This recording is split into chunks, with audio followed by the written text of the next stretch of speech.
with Buffalo Bills breakdowns: quarterbacks, running backs, wide receivers, tight ends. We'll start with the quarterbacks. So we'll start with this, and we'll start with Josh Allen, who is our number one guy. He's probably number one or number two in the NFL at this point. Last year, he had 409 completions. He had a 63.3% completion percentage, threw for 4,407 yards, 36 touchdowns, 15 picks. He added in 122 rushes for 763 yards and 6 total touchdowns. So I pulled this up because I was looking at the quarterbacks and Keenum and Barkley. Like, I could do it really easy. I looked at Allen. I'm like, okay, 2020 to 2021. Look at his last couple of years. Then I tried to do that with some of our other positions, and I couldn't do it. Like, Keenum last year played in 7 games, started 2, had 65.3% completion, 462, three touchdowns to 1 pick.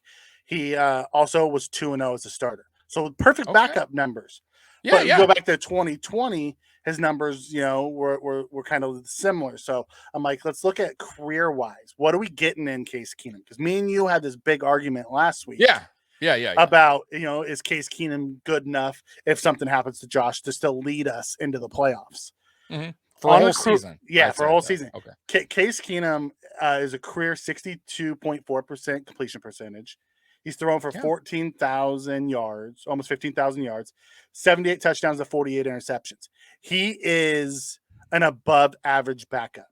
He's a guy that can come in, or a average to below average starter.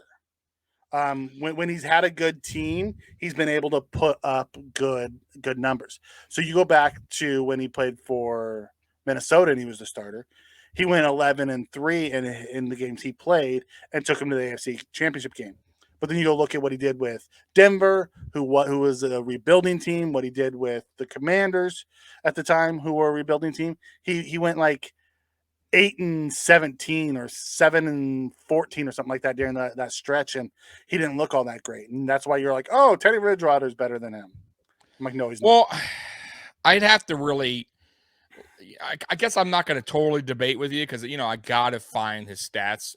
I only know what I remember. You know what I mean? I'm not, once again, I don't follow other teams that well. I'll be real with you guys. So I'm not going to go on like Minnesota Vikings chat room and debate, how good their quarterback is. Because I don't want to, but I will say Bridgewater he did have good seasons. I don't think excellent, but early in his career. Then he played well with Sean Payton in that explosive Saints offense. But you go back and look at the same thing. You go back and look at Case Keenum with that explosive Minnesota offense. He was great, and then you go somewhere else. It's all about your surroundings. Jason asks us Keenum, Frank Reich. Are you saying, like, can we compare them?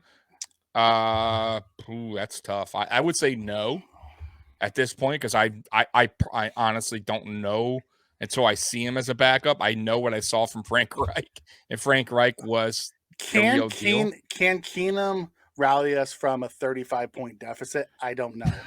In the playoffs, I don't know. Statistics wise, he's asking. Okay. Yes. Frank Reich was a average to below average starting quarterback, a fantastic backup. That is Case Keenum. That's fair. I like I said, I was totally on. You know me, and we're going to get into the Barkley in a minute. But I was screaming for a quality backup, and I was very happy with this. I never said Keenum, but I just. Like any good backup, I still would be like nervous the whole season. Yeah, and I get that's that. all I'm. And I get what you were saying. Where I'm going with this is Case Keenum going to be the reason we win? Like Josh Allen is the reason we win? No. With the talent that we have on offense and in the weapons we have, could Case Keenum come in and spell Josh Allen and still make us a playoff team? Yes. Is he going to push us over the top to be a Super Bowl contender? Probably not. But will we be good enough to still, win our division and make the playoffs? I think he's good enough to do that. He's an above average backup. He's one of the top tier backups. I get that, but you also got to factor into. Then we're down to Barkley, right? He's the official backup now, right? Yeah. Anything can happen, Mikey. I'm just saying. So it would be tough, Mikey. I'm being real with you. Like then he would. But you can say Keenum would that have with to. any back. No, I know that you can is 100%, and that was my point. Any starting legit, except for like the guys that are question marks, like Tua, right? But any like top 10 quarterbacks right now with backups, you could say that across the board. They want to, of course.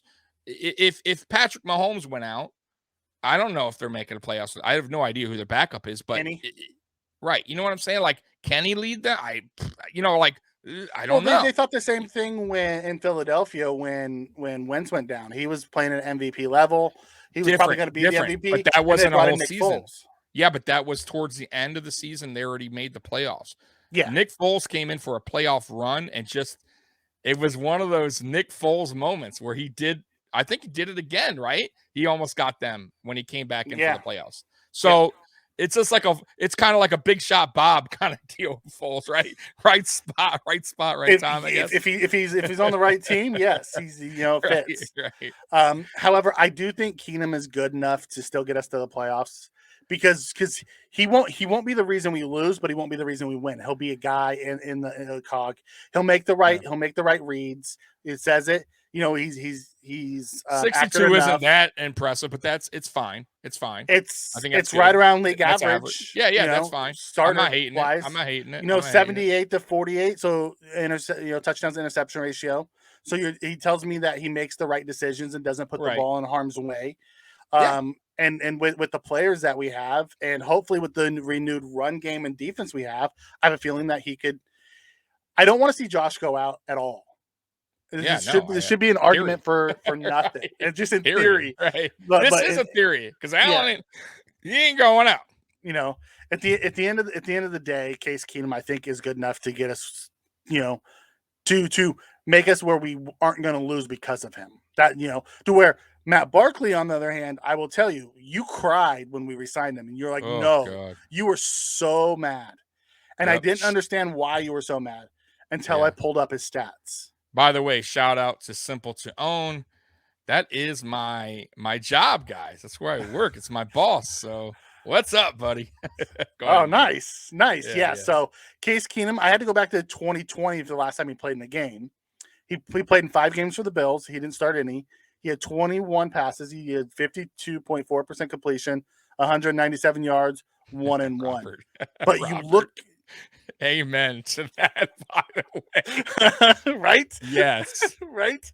At the end of the day, I looked at Barkley's career stats, and they are, I told you guys. And you know what's funny, Mikey? Not only did I tell you guys, when I tweeted this, I got so much heat from Bill's Mafia, Mikey. I mean, people. We love our guys. We love our guys. So mad at me. And I'm like, whoa, I'm not saying he's a bad guy. I never said anything bad about Barkley. He's not a good backup. Let's be real. And Mikey's going to show you why he's not a very good backup. Go ahead. I'll tell you. Okay. Josh Allen had more completions last year than he's had attempts in his career. What does that tell you? First off, he doesn't get on the field. Second of all, he's, his completion percentage is 58.4, so it's sub 60. 58. That's awful. He has 2,699 passing yards, 11 touchdowns, 22 picks. Oh, so he's 2-1 on the interception ratio. So bad. You guys, I mean, let's be real. This guy's going to lose you games. This guy ain't going in to win games, bro. Yeah. But the things that Barkley brings aren't so much from a stat standpoint. He brings leadership. Him and his family are big in the locker room. Like, there's a lot of things why Barkley coming back was a positive. Yeah. It's not from a playing standpoint by any means. That's why I love the Case Keenum signing. Put Barkley as QB3, practice squad QB. Leave him in the room. Yep. Let him and his family do the things that he's great at, and give him a paycheck. I'm 100% on board. Yeah. They ain't like overpaying for him or anything. No. What's going to probably happen, and if I had to guess, is they're going to probably cut him. Then they're going to sign him to the practice squad, right, on like a cheap deal or whatever. No one's picking Matt Barkley up. So if we cut him, I'm out. He bounced around 3 practice squads last year. You know, exactly. So he's not sticking. So I could think he see made one game day roster, and that was with the Titans 1 week. And then outside of that, he was just practice squad. I could see him, like, to your point, being the old guy, the leader for the practice squad. So the young guys helping up the younger guys, the younger core guys. They need a quarterback anyways. So why not have that guy just there? And he's also good for the community. He's like a good guy. Him and Josh get along really well, his family. So, hey, you know, he's a better QB3 than most teams have. Think about it. Because our last QB3 was Jake Fromm.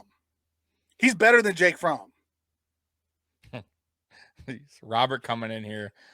We are superstitious as fuck, so we normally stay away from thinking along these lines. But I understand the content.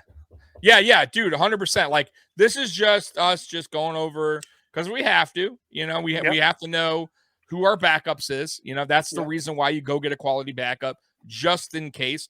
But it's just a hypothetical if he had to come in. He ain't coming in. Because, look, we had Trubisky last year, which was probably the best backup in the league last year, and we didn't use him at all, except for what? Preseason game and maybe the last game? What, did he come in? He used I think he played in 4 games. Most of them were like a couple Kneels blowouts. And hands off. Yeah, right. So he played in like the Miami game when we blew him out in week 2, and then there was a couple of them more like kneels and hands offs. I think he even ran a touchdown in once. But ultimately, Daniel Gary is right. For a QB3, Barkley's very good for a QB3. When we're watching preseason, Barkley's good enough to let us see what we got in our depth receivers. Yeah, that's fine. Like I said, I had no problem bringing him back as long as he wasn't back up. That's the only thing I was saying. Cool, he can be there. You know, whatever. Yeah. So ultimately, our QB room, is run. Our offense is run by Ken Dorsey. Our new quarterback coach is Joe Brady. I love the fact that Joe Brady's in the room. He comes from that LSU spread offense. He's going to bring some new ideas and help Dorsey. So from what Dorsey said in his press conferences, him and Cromer and Shula and they all get together and they just throw ideas against the wall to see what sticks. What works, what doesn't. It's a group mindset, which is awesome. Yeah, and that's great to have like Joe Brady, former OC as well, I believe. It's just good. He's a Carolina guy as well. So I think with this new regime of coaches that we're going to see coming up when we're doing these breakdowns, they all have a connection some sort. So it's not where I think we got to worry about. Brady's the only one that doesn't have a connection. Joe Brady. Yeah, well, right. He wasn't around when that. But my point is, I don't think they're going to be playing tug of war with each other. I think they're all on the same connection. Yeah. Like for instance, Mike Shula was the OC under Ken Dorsey. Ken Dorsey was the quarterback coach at the time. Yeah. So for that Carolina team that went to the Super Bowl, Shula was the offense coordinator, McDermott was the defensive coordinator, and Dorsey was the OC. Bean was the assistant general manager. Correct. So it's good to know that we have these guys all on the same page, because we talked about this before, right, Mikey? Like, everybody, we can have good coaches, but they all got to connect. If there's no connection there, then it's all for nothing. Well, it's also good to know that we have 3 former offensive coordinators surrounding our first-time offensive coordinator. So all those guys, their job is to help Dorsey in his transition to OC.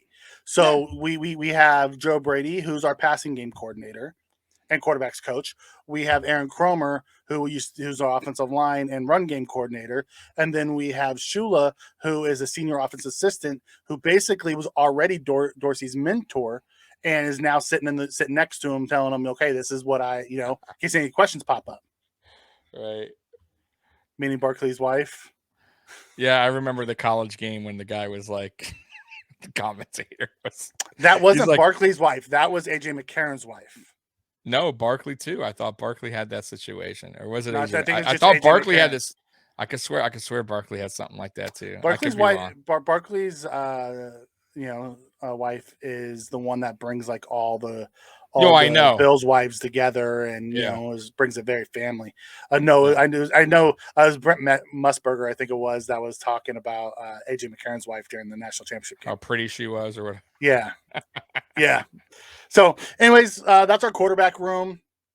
We have Josh Allen who's gonna help lead us to the Super Bowl this year.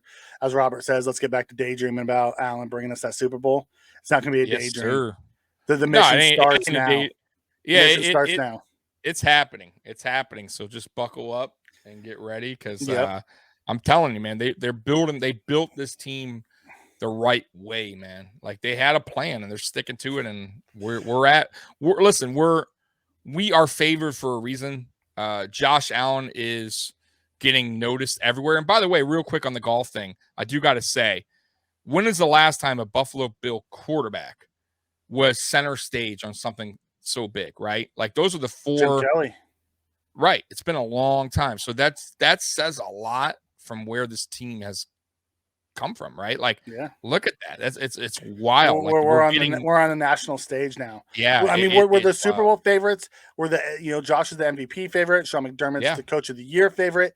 Like, we're yeah, sweeping all those odds. Like, right. the expectation for the Bills is extremely high this year. Yeah. Now we gotta make it happen.